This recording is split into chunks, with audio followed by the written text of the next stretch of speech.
Good evening, everyone. We're going to get started now. I'd like to welcome everybody to the Diet for a Cooler Planet event. This is our second annual event of this kind, and we're really excited to be expanding it in some ways and offering new opportunities this year as we learn and grow each year.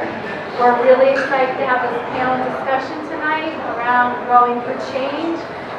The sponsors of this event include the library, include the Carbon Farming Initiative, the Permaculture Initiative that's part of the dining program, and the dining program itself. So welcome. I'm going to turn it immediately over to Dan Bensonoff, the manager of our permaculture program, and he'll go ahead and introduce the rest of it. Yeah.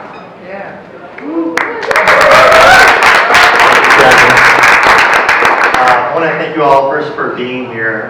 This is a topic that's near and dear to my heart. Before I started working with the UMass Permaculture Initiative, I was working in the world of policy, particularly around carbon farming. So this is a topic that I'm very familiar with and one that I'm really passionate about.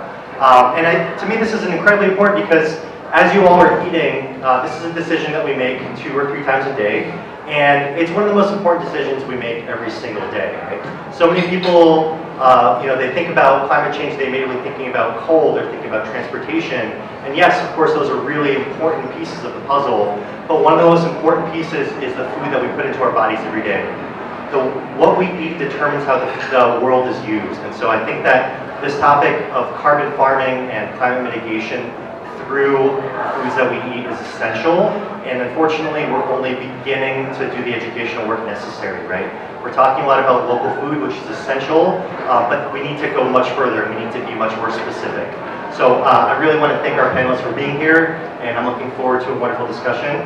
I want to introduce our moderator for the evening.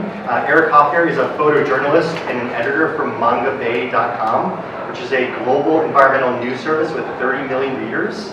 And he edits an ongoing series about agroforestry. He recently wrote an op-ed for the Washington Post about the need for investment in carbon cooling agricultural techniques like agroforestry. And he lives in Asheville, where he's also engaged in forest farming on his 7 acres of hardwoods. So with that, I'd like to welcome Eric Hoffner, our moderator, to the panel.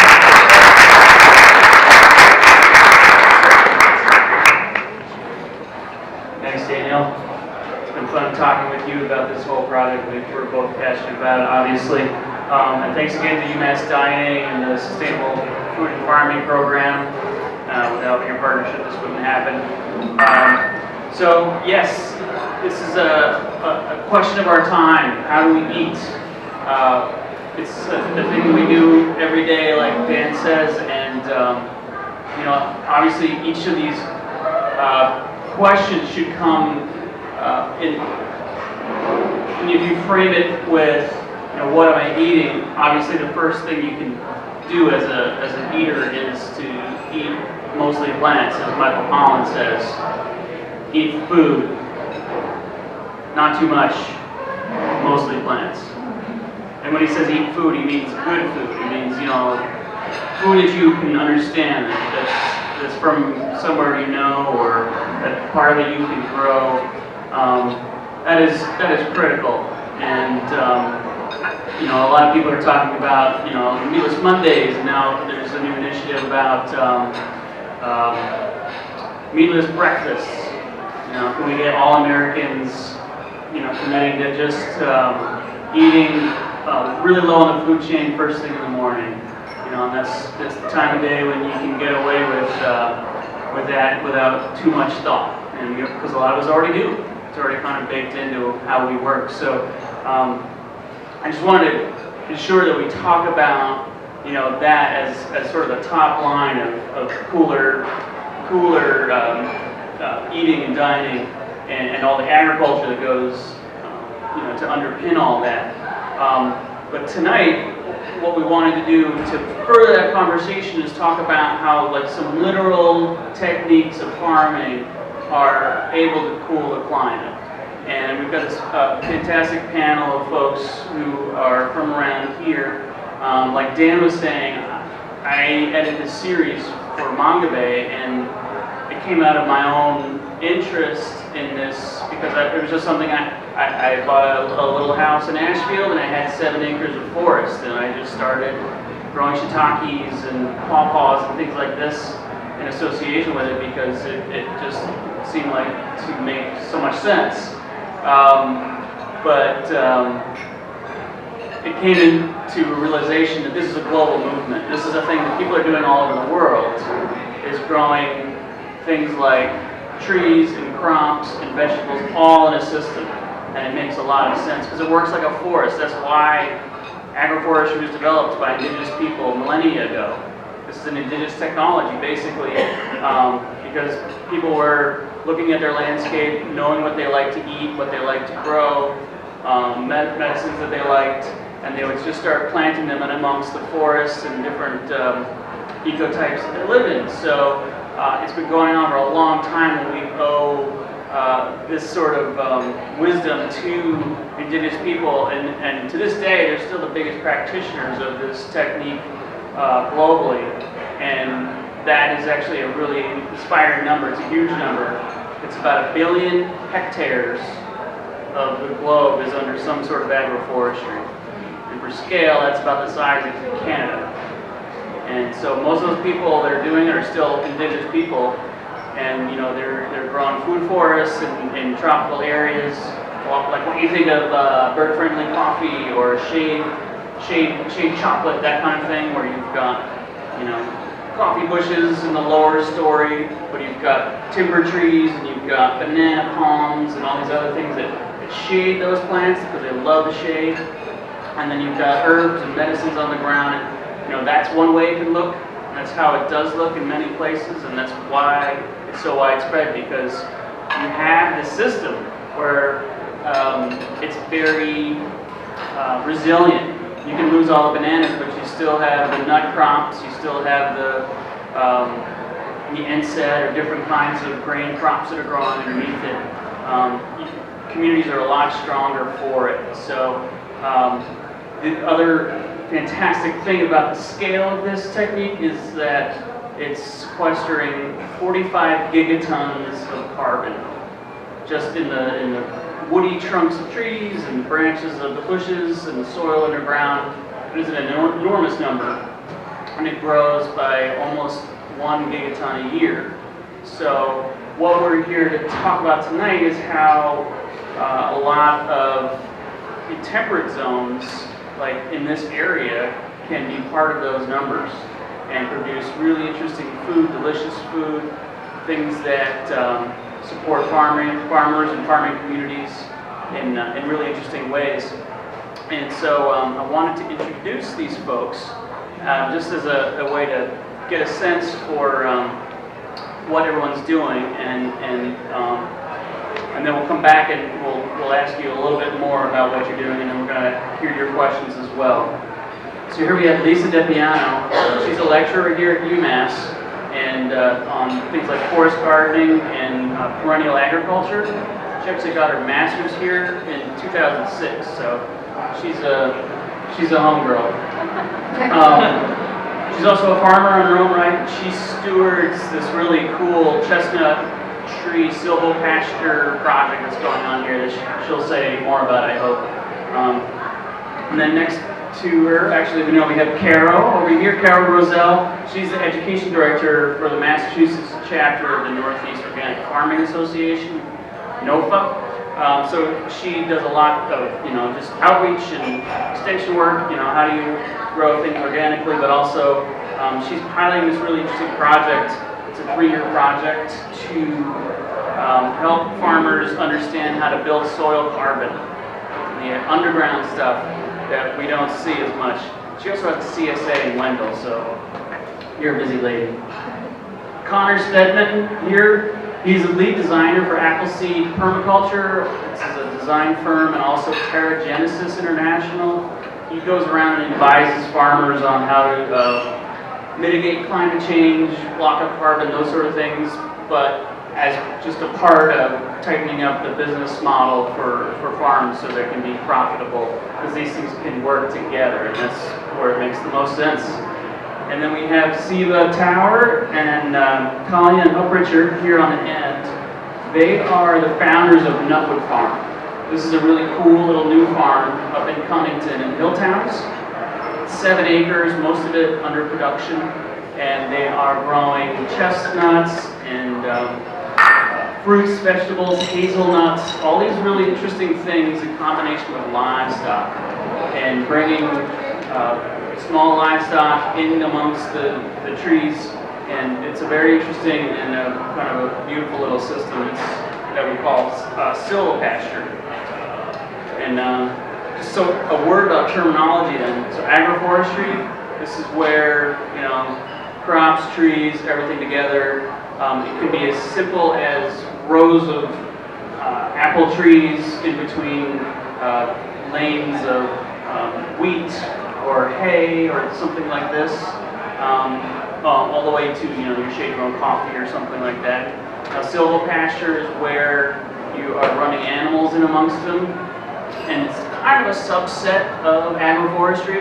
Both of these things were detailed in some chapters here in this book called Drawdown. This is a really fantastic reference, and I think the library has a copy, and I'm sure the Sustainable Food Program has it, but it's a really interesting new project that came out that ranked the top 100 ideas and technologies and techniques to draw carbon out of the atmosphere. That's why it's called Drawdown. And they looked at the numbers on all these different things and their potential and ranked them. And agroforestry came in the top 30, and silvopasture came in the top 10, which is because decarbonizing livestock production is such a massive potential. Because something like 1/3 of all of the carbon in the atmosphere, as I understand it, is from agriculture. And that's just think of the potential there. So, and then no matter what's going on above ground that you can see with your eyes, there's a whole lot of stuff going on below ground. That's what we were talking about, the soil carbon, what you can lock up in the soils, not only in the, you know, the literal roots, but in the soil around it. When roots break down, they're still in there. That organic matter persists and it stores up a lot of carbon as well. As I understand it, it's something like a 1% increase in soil organic matter will lock up 8 tons of carbon per acre. So, and these are things that you'll hear from these folks. Adding that carbon to your soil actually helps you grow better food. It helps you get through droughts better, all this sort of things. So, you know, it just makes so much sense for us to be talking about this and implementing it locally. And, you know, several of these folks that we're talking with tonight and others who wanted to be here were part of this article that you maybe have seen this summer in the Gazette, which was all about some different operations around here and what people are doing to get their farms into this more low carbon situation, and you know, and everyone, you know, in different stages of implementation, but it was super fascinating. So it was a real impetus for us to get this conversation together tonight. So that's what I kind of wanted to frame this with, so that everyone was kind of on the same page. But I would really love it if we could have each of you guys say a little bit more about what you're doing at your farm within this context that I just laid out, and help people along, because I haven't seen any of these operations yet that they're able to talk about, but pictures they painted are pretty nice. So who wants to start? All right, we'll start with you. Great, thanks Aaron. Thanks everybody for coming. How many of you had the lamb tonight? How many tried the lamb? Raise your hand, a delicious lamb. So that we grew, here's our farmer in the back, Nikki Burton, say hi to Nikki. Nikki worked hard all summer long with several students to move those sheep through chestnuts. So that is a practice that Eric mentioned, where we're actually integrating nut trees with pasture. So traditionally you see these systems separated. So you oftentimes will find a nut orchard separate from an actual pasture. Well, if we combine those two techniques and we integrate the pasture in with the trees, then we actually get what Eric was talking about, the sequestration, the drawdown. Because as we know about climate change, it's not enough to get off of fossil fuels. So not only do we have to get to net zero by using renewable energy and adjusting our transportation system, we also need to bind the carbon that we've already released. And what's great about that is we can do that while growing food. It's a win-win situation.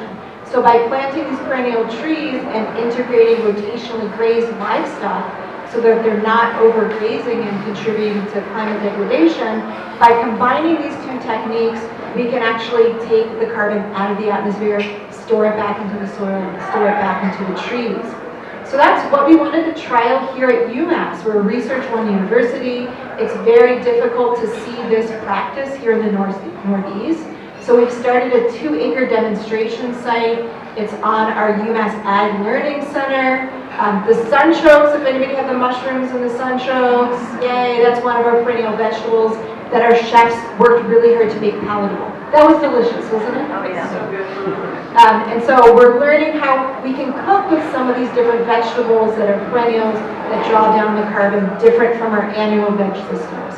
So we're really working on making a visible research plot here at UMass. We're working with Carol, she'll talk about that, with doing some carbon soil testing, as well as another professor in Stockbridge School of Agriculture, Dr. Marco Gilwait. We're taking soil samples every single year and monitoring the amount of carbon that we're storing, and touring all kinds of people through, including our senators. We've had lots of state legislators coming through, and training students. How many people are student farmers, students in the permaculture, Stockbridge School of Agriculture? We're training the next generation of farmers to be regenerative farmers.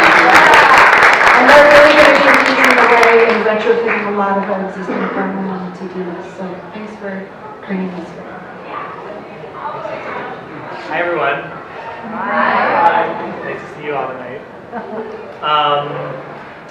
Yeah, I guess I'll pick up on this thought that Lisa ended with here about retrofits. You might be aware that we've made quite a big mess in the world, and it's going to not get all cleaned up right away, and there's going to be a lot of collateral damage as it unfolds and as attempts to clean it up unfold as well. In my work, in some ways I do very different things with very different groups of people, because with policymakers, I'm working with groups, including Carol a little bit, and some folks in New York around trying to shape and develop climate and agriculture policy in Massachusetts and New York State. Policymakers with communities, with towns, with community groups. A lot of my work is about helping people really see and understand what the global science of climate change is saying, and what the global science of carbon farming and carbon sequestration is saying. Because there's actually large bodies of research behind all of these topics, and sometimes what it's saying is really clear, and sometimes there's a lot of nuance to it. And those things are really worth understanding, especially as we plan and organize in our communities and as we make policy. With farmers and farm businesses, what I particularly work on is the health and logic and viability of the farm business on its land base and its resource base. Because for a given farm, maximizing carbon sequestration might not always be the #1 business objective this year. The #1 business objective might be just surviving with enough cash flow that you can even ask the question of what the business objective is next year. So a lot of the work I do with farmers around climate adaptation and around integrating carbon farming and these intensified systems is around the idea of farm viability and the viability of the farm business as an organism and the viability of the farm land over the long term. So that's a lot of what I'm working on with the resource base, with implementing carbon farming on the ground in business viable ways, and with helping communities and policymakers understand what climate science is saying. And so I'm sure we'll circle back to some of those things, but pass it to Carol here. So yeah, as Eric mentioned, I'm the education director with the Massachusetts chapter of the Northeast Organic Farming Association. And really, you know, our chapter, we started out as just one organization in the 70s with our 7 sister chapters. And for the first several decades of our work as organizations, we were really focused on just building the organic agriculture movement. But organic agriculture has a life of its own now. And so really in the past 10 years, at least with NOFA Mass, our attention has really shifted to the intersection of climate change and agriculture because of the issues that Eric brought up. And I just wanted to give you a little bit of background before I talk about the specifics of that. You know, NOFA Mass is a grassroots, farmer-run and majority women-run organization. Most of our staff and board are farmers or market gardeners, and both our board president and our executive director are women who run commercial organic farms. So the whole idea about NOFA Mass is that we're really a mutual support organization and a grassroots sort of peer-to-peer learning organization and advocacy organization. So the main ways that we have focused, since about 2012, we got interested in carbon farming, and the main ways that we've focused on that is through our education and also through our advocacy. So in terms of education, one of the main things that we did was build this technical support program, which Lisa mentioned. So we actually we go out to farmers' land and we take a holistic, field-based soil health assessment that's actually quantitative. We just look really closely at their soil, run a number of tests on it, and then we write a report for the growers based on what we found and provide recommendations for them about how they can increase their biological health of their soil. We help them to identify specific bottlenecks or issues such as compaction or problems with soil structure, things like that. In addition to that, we offer a lot of education. So we have 2 major conferences per year, the summer conference and the winter conference. We have tracks on soil health at both of those workshops, or both of those conferences. So on January 11th at Worcester State University, we have our NOFA Mass Winter Conference this year, and we will have 20 workshops that focus on carbon farming, agroforestry, soil biology. Connor will be teaching. It's going to be fantastic. So we really focus at our conferences on this educational topic. We also have year-round educational events, on-farm tours where farmers are demonstrating the practices to build carbon in soils. And so that's an overview of education, but we also have our communications. I should mention that we have our quarterly publications. We talk about carbon farming a lot in these. And we have a newsletter that you can sign up for where we have content every month about healthy soils and carbon farming. So policy, and this isn't really my area, I'm the education director, but we have been working really hard on the Healthy Soils Bill, which was first drafted in 2017 by Dan Bensnock, who you all know, helped to draft this bill with the help of Stephen Kelledy, who's a freelance healthy soils advocate, folks from Soil for Climate, and folks from the Representative Paul Schmidt's office. And so what this bill would do is it would set up a Healthy Soils program that would be administered through the Executive Office of Energy and Environmental Affairs. It's important to know that it would establish the program, but it wouldn't fund the program. So alongside working on moving this bill through the legislature, we are also, my colleague Marty and I are facilitating sort of a project with a group of experts to help define what that Healthy Soils program would look like and develop a budget appropriations that or a budget that we would put through the legislature and ask them to fund through the appropriations process in the spring.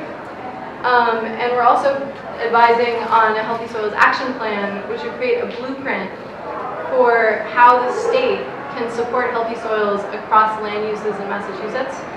And so our hope is that by the time the bill is passed, this blueprint will help to provide sort of guidance on what the activities would be that the Healthy Soils program would facilitate. And so I have some information about the Healthy Soils Bill if you want to grab some before you go today and learn how you can support the Healthy Soils Bill. We do have the support of 37% of the legislature, so as well as major agricultural entities like American Farmland Trust, Farm Bureau, and the New England Farmers Union. So we're very hopeful about it. So That's what we're doing. And special thanks to Carol. I'm just really excited to hear about the work you've been doing. We really are the ones, I think, who are going to be able to hopefully benefit from these programs one day. So my name is Seva. This is my partner, Kalyan, and we are diving into this experiment we're calling Nutwood Farm. We're farming on about 7 acres out in Cummington. Raise your hand if you've ever heard of Cummington, Massachusetts. Oh, wow. So geographically educated. So we're about an hour from here in the Hilltown region, kind of between Northampton and Pittsfield. And we've been on this land for about 5 years, and we've been planting, really just like getting our hands dirty and trying to figure this all out, right there in the ground. There's a lot to learn and a lot of things that haven't been tested yet or haven't been tried that we're just kind of figuring out as we go. We've been planting mostly hazelnuts and chestnut trees on our land, which we cleared. It was formerly a Christmas tree sort of plantation that was overgrown, so we kind of had to get in there and clear it out and sort of reestablish a new system that is following a lot of these great models that we kept reading about. We've taken workshops with Connor and with Lisa, and just have learned so much over the years that it's really just time to just see what we could do and just get on land and try it all. So some people think we're pretty crazy, and there's a reason why they call us nut farmers, I guess. So I think we're just kind of in this for the adventure, and we're excited to be here and keep learning from the fine panelists we have this evening, and from all of you. So we'll welcome your questions, I think, or send it back to Aaron. Thanks, you guys. Yeah, so there's a taste of the range of expertise we have on hand that we hope you will tap into. And I want to note that Carol's got a whole stack of the Natural Farmer here and a special issue on carbon farming, so you have to grab one of those. It's a really great publication. It's one of the great benefits of being a member of NOFA. So, esteemed panel, is carbon farming and agroforestry, silviculture, all these things, is this doable? Can we afford this? Obviously, farms are hard to run. You have so many costs. You have, the situation where you have to wait till you have anything to sell sometimes. How do we envision this? Can it be incentivized, or are there programs that farmers could tap into that can, kind of get them going in this vein? How do you see this going?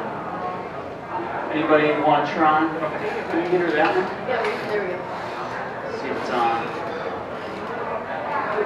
Can you hear me? Yeah. Can you hear me?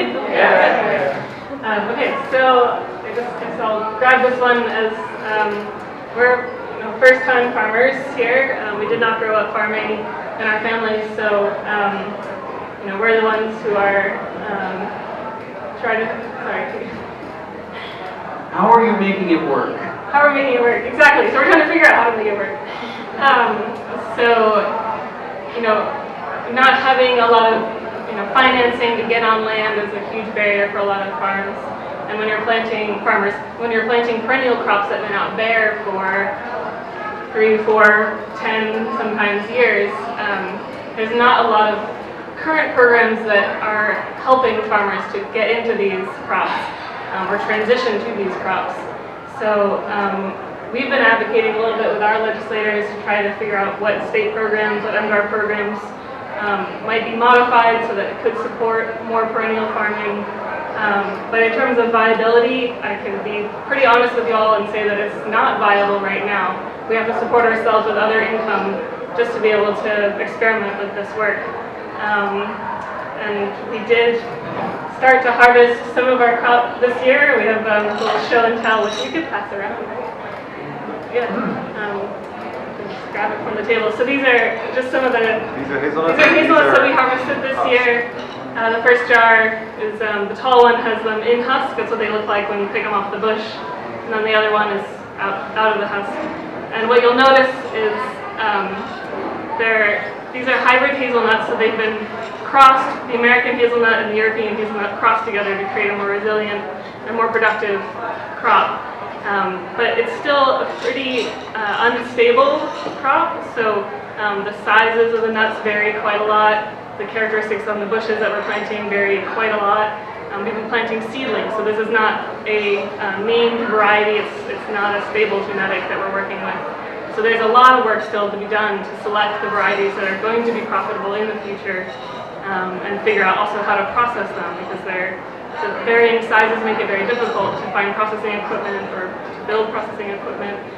So there's just so many questions to figure out, and we just need more people to get on it. But in the meanwhile, you have livestock to sell or vegetables. Is that part of it? Is that a bridge? It could be a bridge. I know there are farms who I think are doing very well with pastured poultry underneath their trees, and lamb, like the UMass example. But I think that's still, I think it'd be hard to make it really work just on that alone. We've chosen not to focus on other things because growing a couple $1,000s of poultry or vegetables is not going to earn enough income for us to stay on our farm. So taking other jobs has been the way that we've decided to make it work while we wait for crops to mature. But it's tough, yeah. I just wanted to say briefly that, I don't know much about the economics of perennial agriculture, but I do know that there are a lot of highly profitable models for vegetable farming when it comes to these no-till and carbon sequestering practices. It's a lot, the sort of ability to sequester carbon of a vegetable farm is lower overall than a perennial farm, but there are ways to do vegetable farming that are no-till, that involve using cover crop integration, use very dense planting, have a lot of sort of carbon waste streams like local compost and wood chips and things that are going into the system.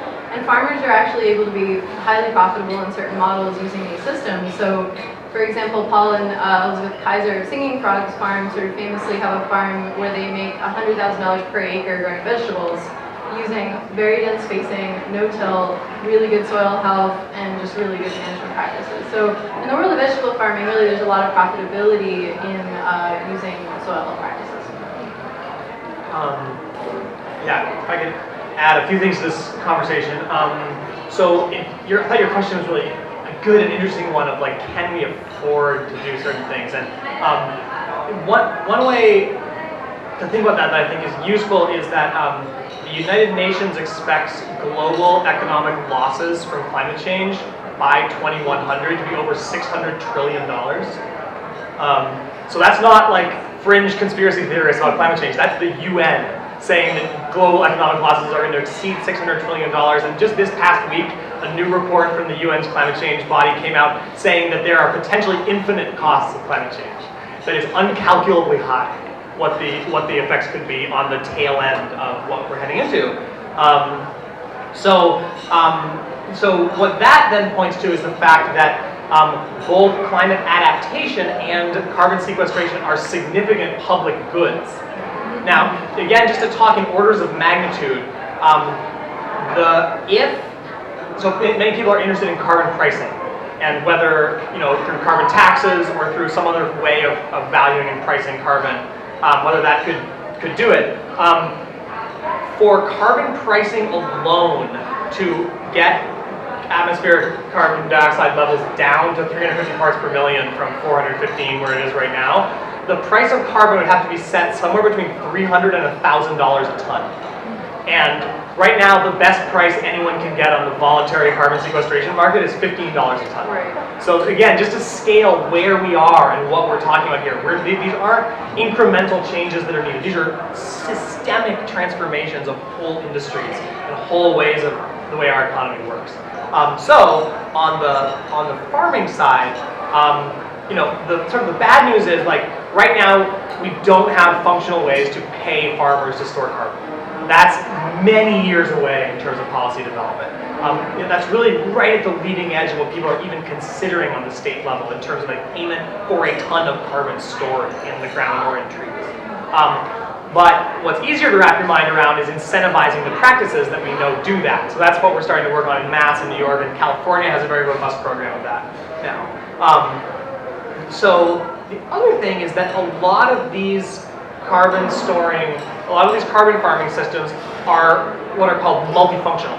So they have multifunctionality in that they also, as people have said, they're also, if you have more soil organic matter, you're more resilient to droughts because you can store more water in your soil. If you have more trees and perennial vegetation, you're more resilient to flooding because there's more infiltration capacity in your soil. You moderate heat waves through tree cover. So there's a lot of ways that this more biologically rich and diverse farm is buffered from the effects of climate change in addition to storing carbon in those trees and in that soil. And for a lot of farmers, that multifunctionality, those co-benefits that we talk about, are the strongest argument currently for making that transition.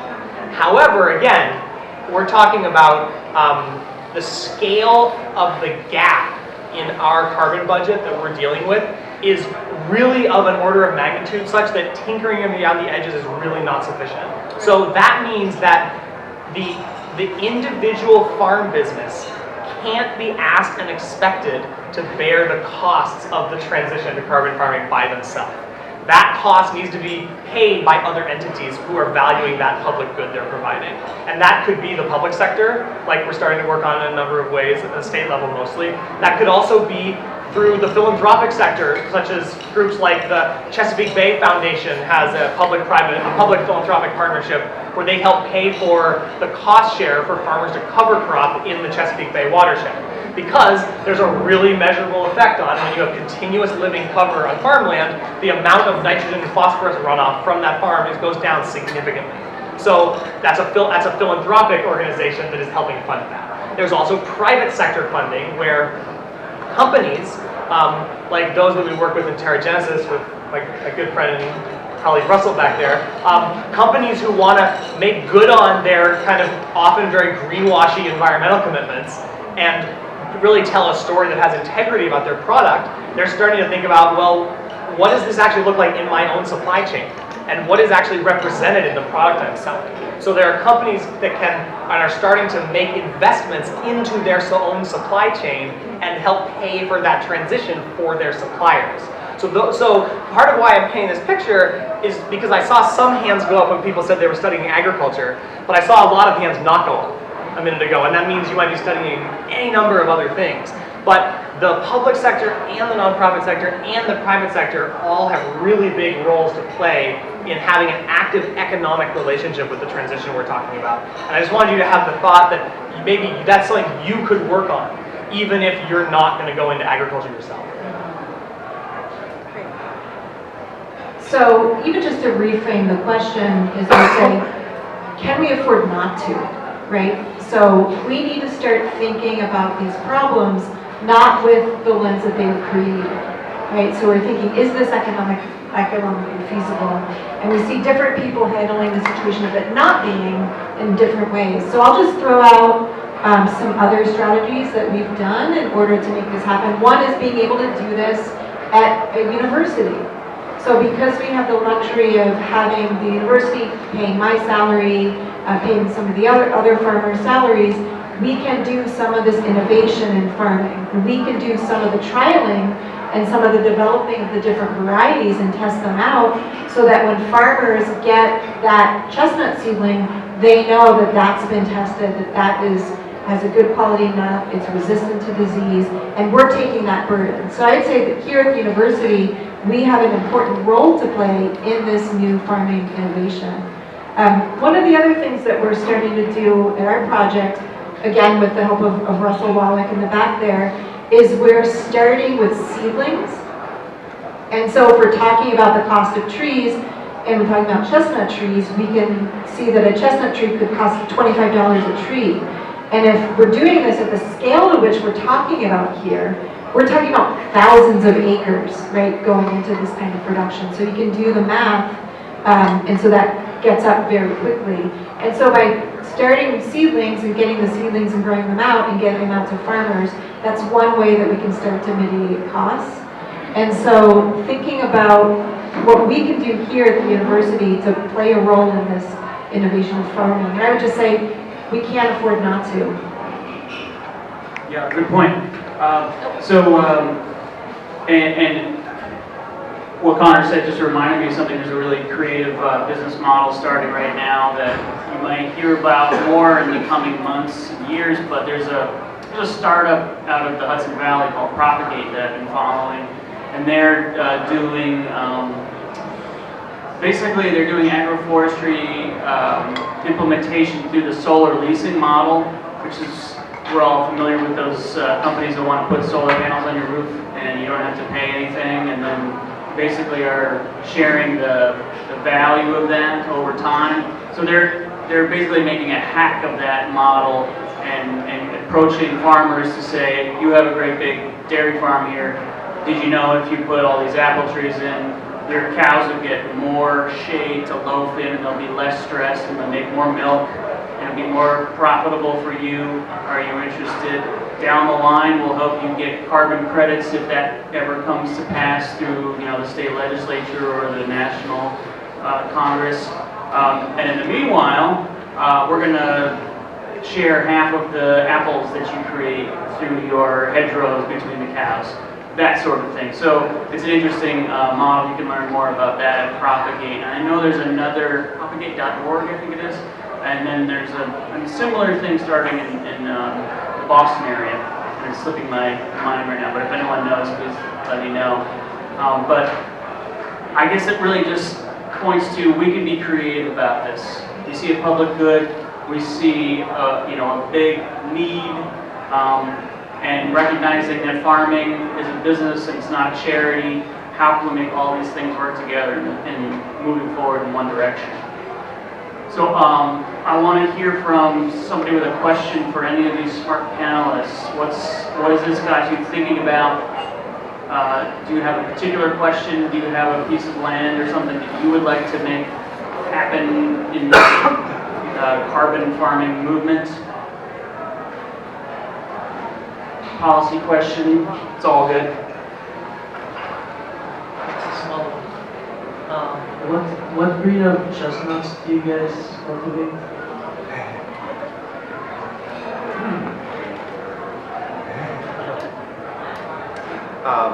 We are currently growing Chinese chestnuts as well as American Chinese hybrids.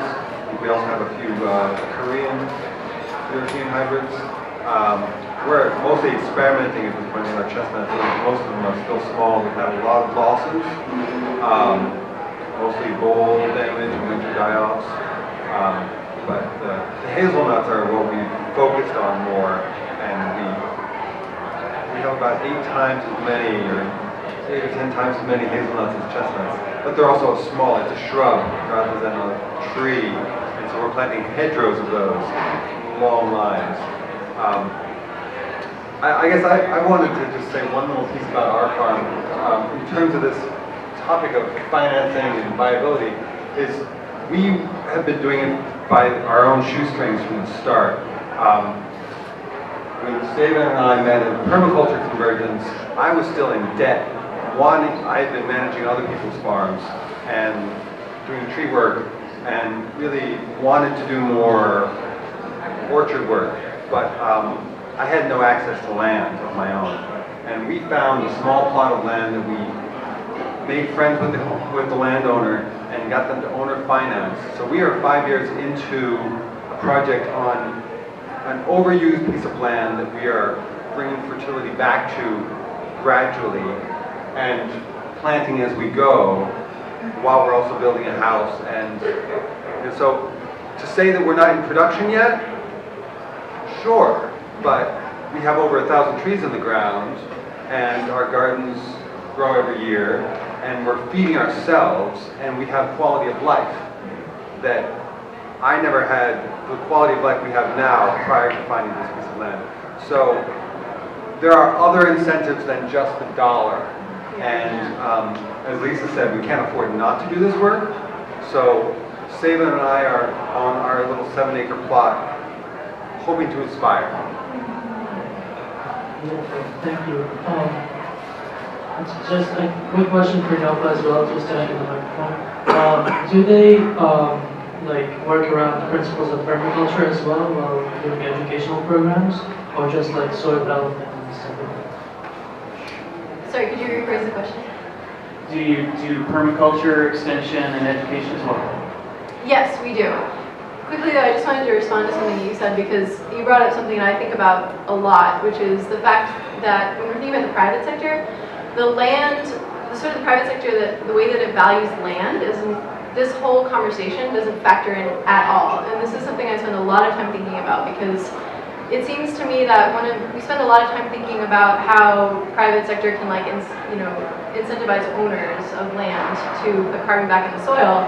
But we don't really think about the ways in which the land market sort of captures healthy soil. And I think that if there was a way with the UN saying that we have something like 60 harvests remaining, that was 5 years ago, maybe this will start to be part of what people who put value on land start to think about. But people who don't own land, who are land managers, like you were saying you were farming for many years for other people, if you're leasing land, I think you should be getting paid to improve the soil health of that land by the farm owner. And that could be something that would happen if land markets started to value soil health. Something that I've been going through lately because we're going through a refinance of our property and my partner and I need our home to assess at a certain value. And so we've been scrambling for 2 weeks to do all this cosmetic stuff like paint the siding and fix the, trim on the windows. But what about the thousands of dollars and thousands of hours that I've spent building beautiful, rich, healthy topsoil from sand? That is not included in the assessment at all. And really, we need land markets to find, there needs to be some way for this to sort of be captured in that value. But yes, as to your question about sort of our extension services, we collaborate a lot with UMass Extension, and we're collaborating more and more with other parts of UMass. But we do have a technical assistance program, as I mentioned earlier, where we will go to your farm. We'll conduct a set of field tests on that and write you a report about what we found. And we also offer soil fertility recommendations based on the Albrechtian model of mineral balancing. So we do have technical support within the organization, but I would say the vast majority of our work is just bringing farmers and consumers and gardeners together and permaculturalists. We have a permaculture track at every one of our conferences to sort of talk across sectors and learn from each other. So that's come to one of our conferences if you want to find out what that's like. Did that answer your question? Yeah. Thank you. Okay. Did I miss an aspect of it? No, I think that's good. Okay. Great. Yeah, and it sounds like the winter conference is going to have some interesting stuff on carbon farming. And I want to say there's one other co-benefit of these sort of techniques is that they're really biodiversity positive too. They're not just climate positive. A lot of these things attract pollinators. They provide homes for and bats and birds and everything, so it's a whole other thing that accrues to the good when you have these sort of systems in place across the landscape. Do you have another question? Other thoughts about what we could do in this region to amp the amount of implementation up?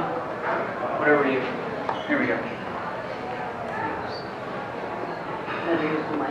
Can you hear me? Yeah. This is not exactly farm question, but when I drive by large acres that get mowed, like VNAs, college university campuses, parks, midways and highways, all this stuff that gets mowed all the time, that could be food bearing and not being mowed, which is a big pollutant.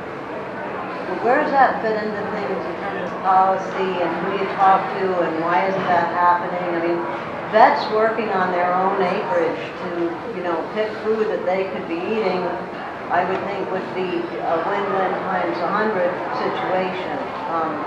But I have no idea where to start with that. I took a stab at that one. Yeah. Okay, so this is a really good question, and because lawn is the biggest agricultural crop in the United States, by far, in terms of acreage. And it's super water expensive, it's super fossil fuel expensive. There's a lot of reasons to not like lawns. And it's important to understand why there's so much lawn, at least in this part of the world. in part. So what I want you to picture is that we live in a really, really unique part of the planet here in certain ways. And one of the particular things about where we live is that rainfall exceeds evaporation here, and we have rainfall year-round. We have year-round precipitation, we have a lot of it, and we're also in one of the only parts of the world where precipitation is increasing with climate change. It's not decreasing here, it's increasing. Now, our cycling between droughts and floods is increasing, but the overall precipitation is also increasing. So when you live in a place where rainfall exceeds evaporation, and when you live on slopes that are, anything more moderate than about 30%, left to its own devices, the land in almost all places is going to become forest over time. And so if you have any kind of management reason why you don't want land to become forest over time, which there could be many reasons why that might be, visibility, safety, liability, different forms of transportation and access and use, that means you have to regularly disturb that land. Or in this part of the world, it's a different story in drier places, but here, you have to do regular disturbance.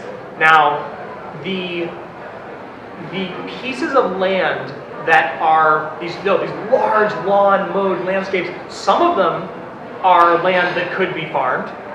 Some of them are land that could be farmed in vegetables or grains or things like that. Some of them might be land that might be good for apple orchards, they might be good for chestnut orchards, they might be good for any number of things. But it's different in every place. Some of them don't actually have the infrastructure and the layout and the setup to be a logical unit of farm production.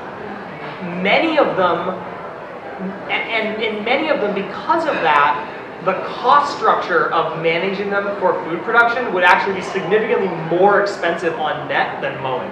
So in many cases, it's a labor and budgetary reason why mowing is so attractive. And there's also this very interesting thing called grazing animals who mow biologically, right? So like there's a business in New Hampshire, there's a guy in New Hampshire who has a power line cut management business with goats. So it's a really, really interesting thing. He gets power line management contracts and gets paid to feed his goats off of the shrubs and trees in the power line, and it's cheaper for the utility than the herbicide contracts that they have, but it requires a whole unique business model for him. So what you're pointing to is like a market inefficiency almost in land use, that there are entrepreneurs out here who could look at that and figure something really cool out that people haven't figured out yet. Yeah, that's sort of what I was after, that'd be a great job for somebody or a lot of somebody's, because every situation is individual, but there are a lot of them out there. Yeah, thank you. Another question, the final question. Here we go. So, if, let's say, a philanthropist came by tonight and said, I would like to drop like multiple millions of dollars into the Pioneer Valley region to accelerate regenerative agriculture starting like ASAP. What would your vision be? And if you could answer it, not just like your wonderful farm project and your wonderful, but like thinking infrastructure, farmer education, equipment. Could you just stretch your brains for a moment and think like food hubs, interconnected systems, like where would that money be put to best use? Is that a crazy big question? Can you do it? Great question. Well, we rely on these two planners here. I think the other guys can chime in. Eric, Just add one. Sure. Yeah, so it has to do with food, but it also has to do with the whole cycle. So distribution, storage, the food waste, and the processing of it. If that clears it up anymore, yeah. Cool. Yeah. Thanks for closing. Okay. Just drop the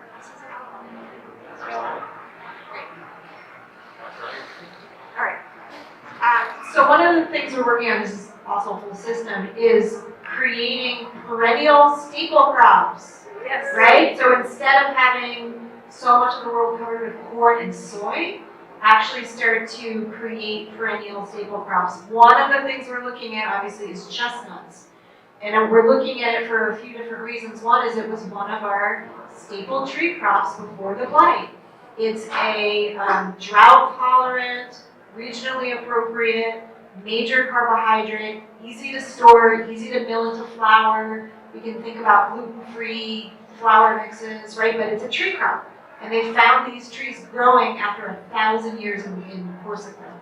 So we're planting it once and we're growing it for thousands of years and then building out an infrastructure around that crop. It's just one crop.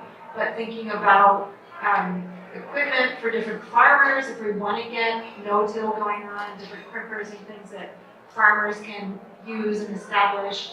How are we getting drying facilities, distribution, food hubs, and all of that. So that's one little thing. Yeah, I agree with what Lisa said, but I want to give you another image as well. So if you picture this question of like, and I'd even maybe expand it to the larger Connecticut River Valley, not just the so-called Pioneer Valley,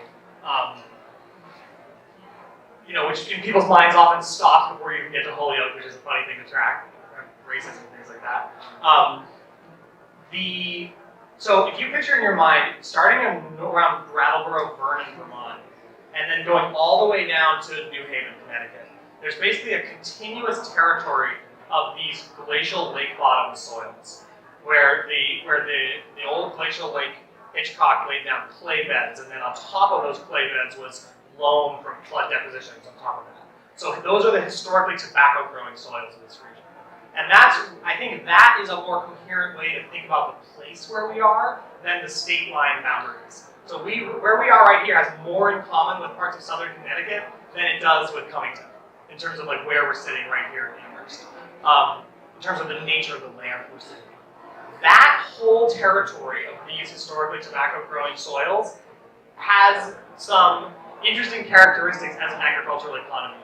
And one of them is that there's very little land turnover. There's a very undeveloped agricultural land market. And so and most of the acreage in that area is owned by legacy conventional operations who are largely not engaging with this conversation for a bunch of reasons. And then increasingly it's held by land trusts or it's owned by the sort of handful of successful larger organic farms. So I want to encourage you all to check out the work of Dr. Sarah Tabor, who has a podcast called Farm to Tabor. She's an agricultural social scientist. And one of the things she talks about is how the idea of the family farm is a recent historical invention. And the idea of the individual farmland owner as the main unit of agriculture serves the political and economic status quo. So the places where I've seen farmers, and I'm getting to this question here, the places where I've seen farmers take control of their own markets and be able to make some of those longer term investments in their land resource quality, which is really what this carbon farming transition is. It's a capital investment in land resources in many ways, is when they have been able to team up with other producers and form cooperatives of producers who are doing some of their distribution and sales and marketing and packaging together. And so I don't know exactly what the economic development strategy is for that. I have to think about it and research it a little more. But I think that one place that philanthropic funding could go would be to support the technical assistance and support the bridge funding and support the low interest loans that would make those kinds of agricultural cooperatives more of a viable option for more people, because that would then create an off-ramp for the land that's locked up in conventional production and not likely to change anytime soon, if there was a profitable alternative at a larger scale that was moving in a regenerative direction. So that's what I'd say. I'm going to go in a different direction. Data.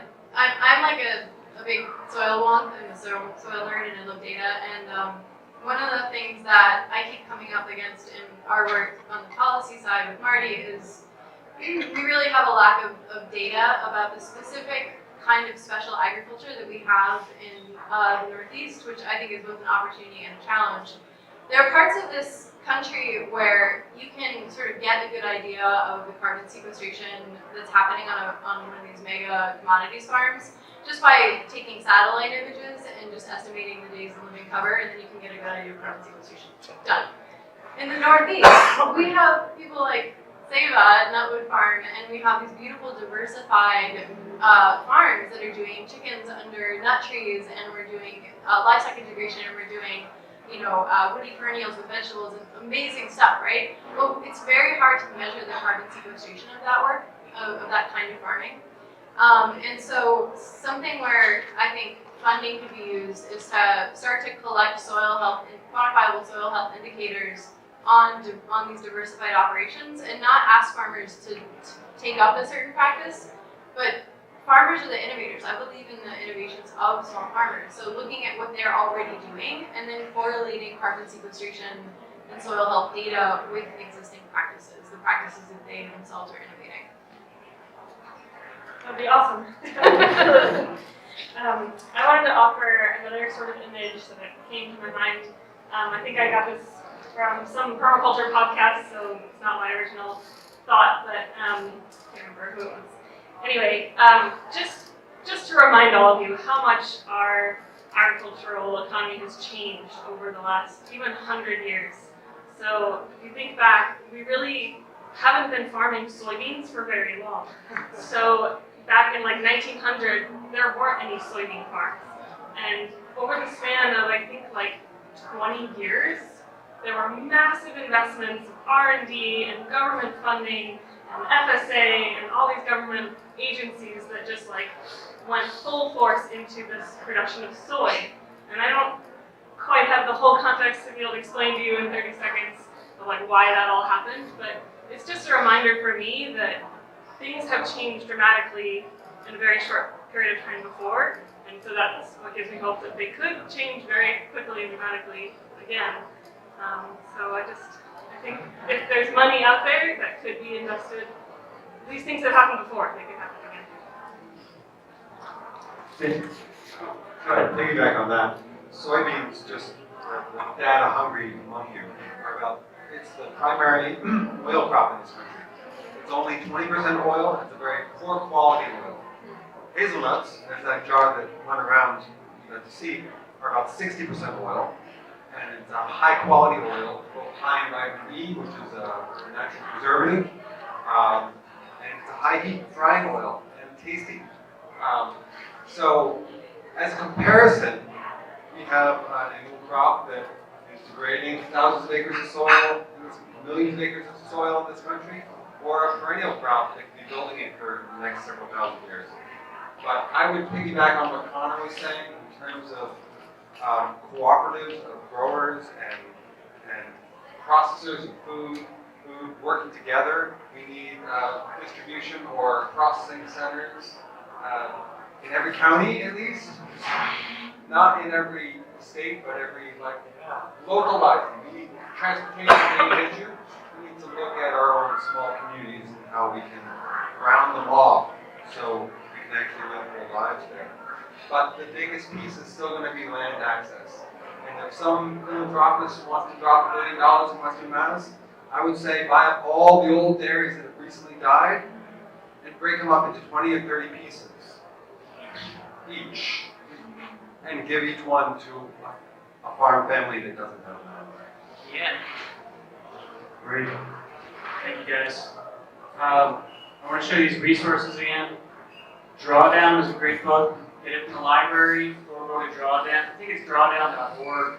They have all this entire book is available online, and they're adding new case studies all the time. You can read about the actual economics and technical carbon sequestration of things like silvopasture. This is a great book. Pretty new. Farming the Woods is pretty handy. And then this book right here is another one I want to point out. Silvopasture. A to Z on how to do it, why you do it. Really interesting. You can take Reese's classes. Yes. You can connect with NOFA. You can grab these these newsletters that she brought here about carbon farming and a copy of this cheat sheet on what the bill is that we're trying to see if we'll get through this legislative session, and how you can talk intelligently to your legislator about why this is important. And in this district, they should understand agriculture and support it. So please come and get this. These folks right here are also resources for you, so come on up and say hello. And I guess in closing, I want to say that this sort of thing, the soil carbon building techniques that we've been talking about, this is the prettiest version of agriculture. It's the most climate positive. It's the most biodiversity positive. It's also the tastiest way that we can take carbon out of the atmosphere. So it's really just a beautiful and delicious way to move forward. So with that, I want to thank the panel. Please put your hands together.